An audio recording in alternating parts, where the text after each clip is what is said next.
Subscribers and viewers, இன்றைக்கி நாம் chapter 1 physics example 1.5 எப்படி சால்வ் பண்ணுறதுன்னு பார்க்க போகிறோம். இதை நான் கொஞ்சம் பெரிய சம்மாக இருக்கிறதுனால 2 பார்ட்டாக கொடுக்குறேன். ஃபஸ்ட் பார்ட்டில் இந்த சம்முக்கு சால்வ் பண்ணுறதுக்கு தேவையான சில டெரிவேஷன்ஸ் எல்லாம் கொண்டு வர போகிறோம், சில ஃபார்முலாஸ், சில ரூல்ஸ். நெக்ஸ்ட்டு பார்ட் 2ல் இதை நம்ம சால்வ் பண்ணுவோம். இந்த கொஸ்டின் ஃபஸ்ட் படிக்கிறேன். Consider 3 charges Q1, Q2, Q3, each equal to Q at the vertices of an equilateral triangle of side L. What is the force on a charge Q placed at the centroid of the triangle?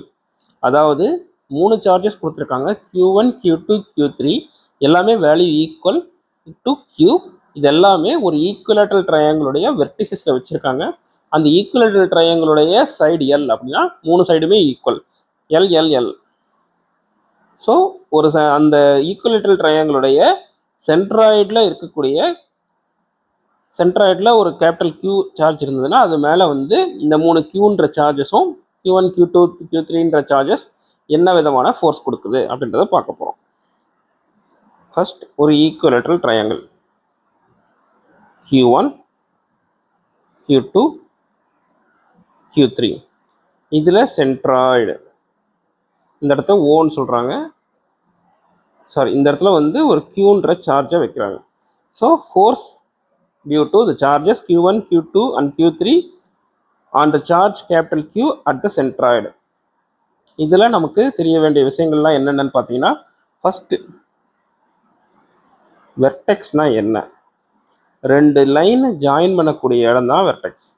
So ட்ரையாங்கிளில் 3 vertex இருக்கும், ஸ்கொயரில் 4 vertex இருக்கும், சர்க்கிளில் no vertex.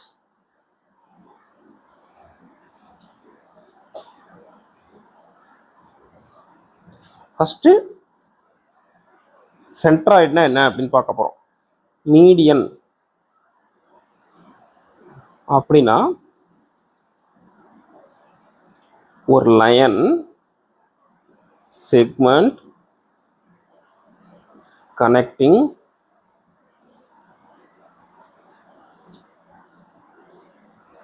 a vertex to midpoint of opposite side. இதுதான் மீடியன்னு சொல்கிறோம். Line, segment, vertex, midpoint of opposite side. அதாவது இந்த டயக்ராம்ஸையும் நான் காட்டுறேன். Q1, Q2, Q3 அப்படின்னா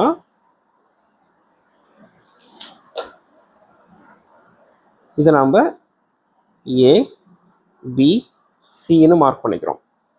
இதில் இப்போ ஏன்ற வெர்டெக்ஸில் இருந்து ஆப்போசிட் சைட்னா எது? BC. இதுக்கு ஒரு வரைஞ்சோம்னா இந்த ஏடின்றது தான் ஒரு மீடியன்.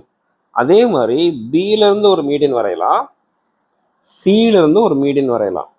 இந்த 3 மீடியன்ஸும் இன்டர்செக்ட் ஆகிற இடம் தான் சென்ட்ராய்டு.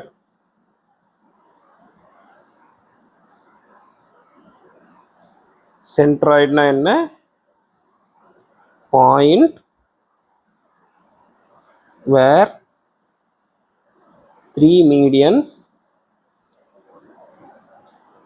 intersect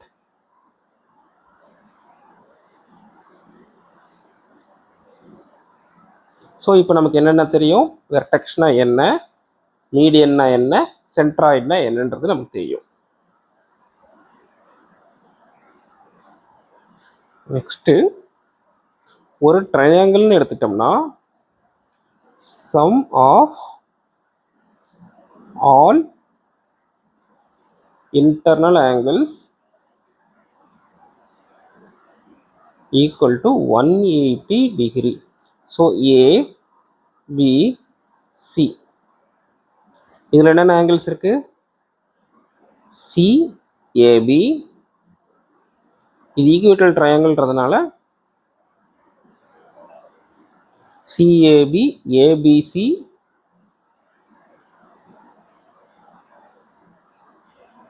BCA இது எல்லாமே ஈக்குவல்.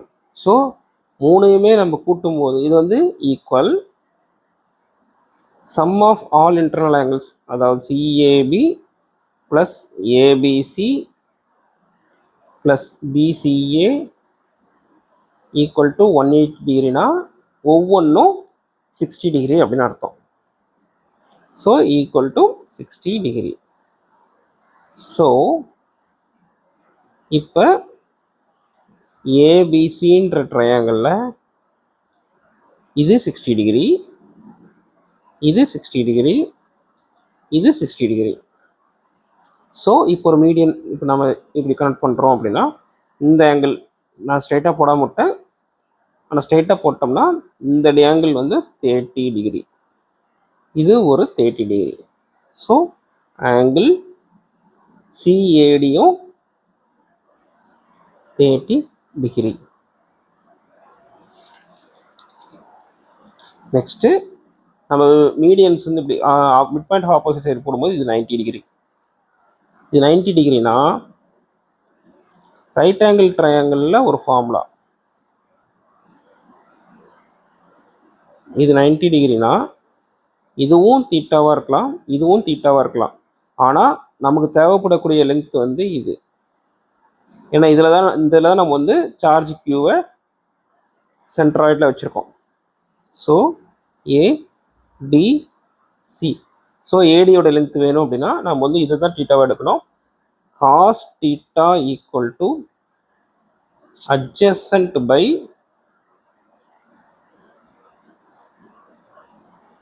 ஹைப்போடெனியூஸ். ஸோ இதுலேருந்து எப்படி டெரைவ் பண்ணலான்னா ஹைப்போடெனியூஸ் அப்படின்றது எப்போவுமே மூணு சைடில் எது வந்து இருக்கிறதுலே வந்து லாங்கஸ்ட் சைட் 90 டிகிரிக்கு அப்படியே ஆப்போசிட்டாக இருக்கிறது தான் மோஸ்ட்லி ஹைப்போடெனியூஸாக இருக்கும். So AC.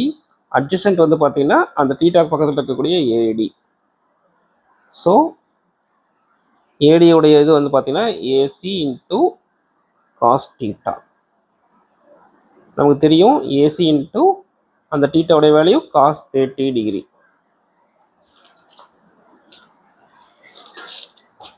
காஸ் 30 டிகிரியோட வேல்யூ நமக்கு தெரியணும். Cos 30 degree equal to √3/2.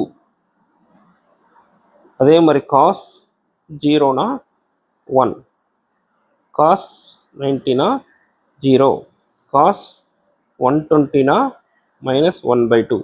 இந்த சம்மில் நம்ம வந்து இந்த காஸ் 30யும் காஸ் 120யும் யூஸ் பண்ணுவோம்.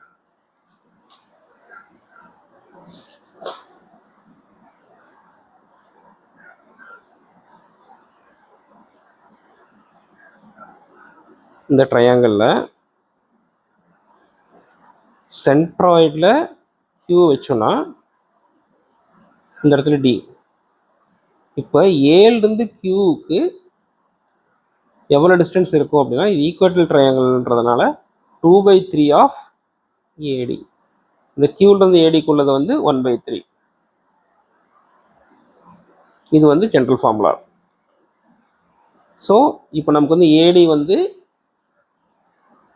AC into cos 30 √3/2 AC. அந்த ஏசியோட வேல்யூ வந்து எல்னு போட்டோம்னா ஏடி வந்து √3/2 எல்னு வருதுன்னா டிஸ்டன்ஸ் ஃப்ரம்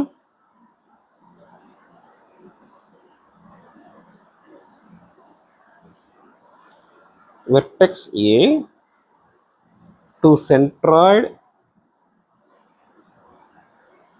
அதாவது ஏ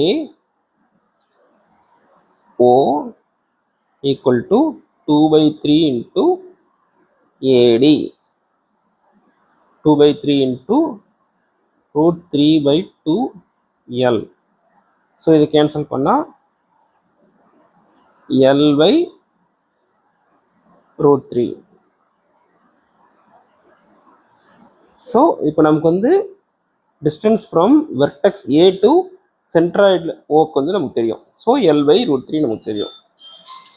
அது இல்லாமல் இது ஈக்குவேட்டல் ட்ரையாங்கிள்ன்றதுனால AO equal to BO equal to CO equal to L/√3.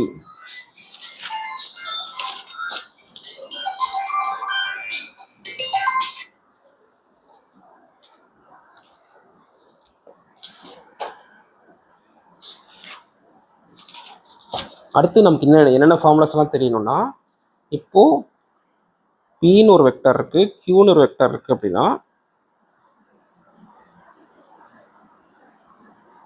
ரெண்டுக்கும் இடையில ஆங்கிள் தீட்டானா, இது ரெண்டுக்கும் இந்த பி வெக்டாருக்கும் இந்த கியூ வெக்டாருக்கும் இடையில உள்ள மேக்னிடியூடை கால்குலேட் பண்ணணும் அப்படின்னா resultant between P vector and Q வெக்டர்னா according to parallelogram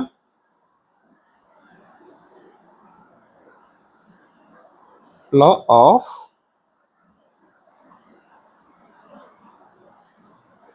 addition of vectors படி resultant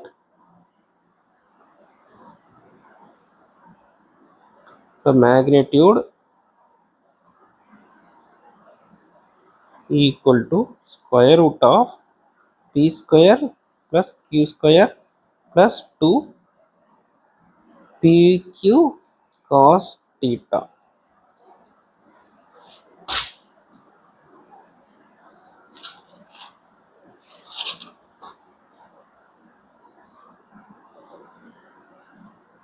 அதே மாதிரி இது ஈக்குவலேட்டரல் ட்ரையாங்கிள், 3 மீடியனை வரைகிறோம், அதெல்லாம் இன்டர்செக்டட் வேறு ஓ. இப்போது இந்த மீடியனுக்கும் இடையில உள்ள இந்த ஆங்கிள் வேணும் அப்படின்னா நாம் எப்படி கால்குலேட் பண்ணலாம் அப்படின்னா, இது வந்து 1ன்னு வச்சுக்கோங்க, இது மூணுமே ஈக்குவலாக இருக்கும். இட்ஸ் ஃபார்ம்ஸ் ஏ சர்க்கிள்னா 360 degree, 360 degree divided by 3 parts. So அந்த ஆங்கிள் எவ்வளோ வரும்னா 120 டிகிரி. இதெல்லாம் வந்து நாம் டெரைவ் பண்ண வேண்டியது. இதெல்லாமே நாளைக்கு நம்ம சம்ஸ்க்கு யூஸ் ஆகும். இன்றைக்கி இதோட முடிச்சுக்குவோம். இதில் ஏதாவது டவுட்ஸ் இருந்ததுன்னா கமெண்ட்ஸில் போடுங்க. வீடியோ பிடிச்சிருந்தால் சப்ஸ்கிரைப் பண்ணுங்கள், உங்கள் ஃப்ரெண்ட்ஸ்க்கும் ஷேர் பண்ணுங்கள்.